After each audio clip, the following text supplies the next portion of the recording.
सभी बड़ों को नमस्कार। आज एक नई कथा सुनाने जा रहा हूँ। सच्चा मन, उत्तर प्रदेश की लोक कथा।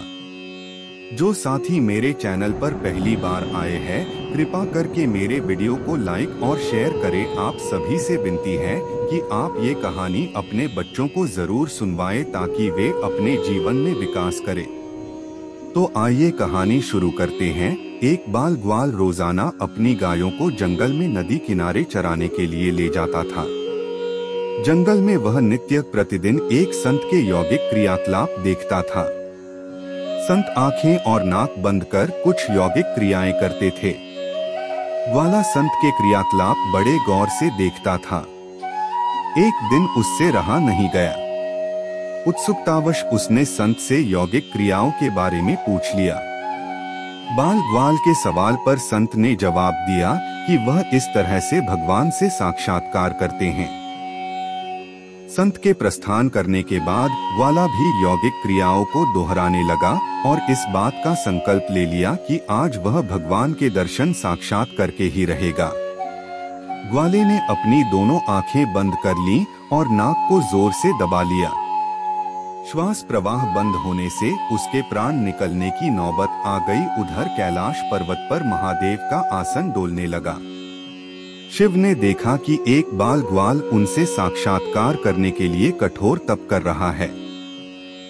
उसके हठ को देखकर शिव प्रकट हुए और बोले, वत्स, मैं तुम्हारी तपस्या से प्रसन्न हूँ और तुमको दर्शन देने आया हूँ। ग्वाले ने बंद आंखों से इशारा कर पूछा, आप कौन हो? भोलेनाथ ने कहा, मैं वही भगवान हूँ जिसके लिए तुम इतना कठोर तप कर रहे हो। ग्वाले ने आंखें खोलीं और सबसे पहले एक रस्सी लेकर आया।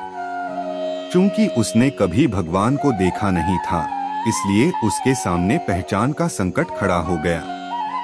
उसने भगवान को पेड़ के साथ रस्सी से बांध दिया और साधु को बुलाने के लिए भाग कर गया। संत तुरंत उसकी बातों पर यकीन करते हुए दौड़े हुए आए, लेकिन संत को कहीं पर भी भगवान नजर नहीं आए। संत ने बाल ग्वाल से कहा, मुझे तो कहीं नहीं दिख रहे।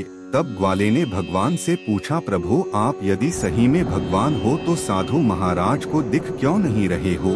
तब भगवान ने कहा, जो भक्त छल कपट रहित सच्चे मन से मुझे याद करता है, मैं उसको दर्शन देने के लिए दौड़ा चला आता हूँ। तुमने निश्चल मन से मेरी आराधना की, अपने प्राण दांव पर लगाए और मेरे दर्शन का दृढ़ संकल्प लिया, इसलिए मुझे कैलाश से मृत्युलोक में तुमको दर्शन देने के लिए आना ही पड़ा। जबकि साधु के आचरण में इन सभी बातों का अभी अभाव है। वह रोजाना के क्रियाकलाप करते हैं, लेकिन उनके मन में अभी भटकाव है। इसलिए मैं तुमको तो दिखाई दे रहा हूँ, लेकिन संत को नहीं। पूरी कहानी ध्यान से सुनने के लिए धन्यवाद। अंत में यही कहूँगा, ईश्वर आप सभी को सुखी रखे और अपना ख्याल रखे। उम्मीद है कि आपको यह कहानी पसंद आई होगी। आपका कोई भी सुझाव है तो मुझे कमेंट में कह सकते हैं। कृपा करके आप मेरे चैनल को सब्सक्राइब करें और मेरी वीडियो को लाइक करें। अब मैं मिलता हूँ आपको अगली वीडियो में।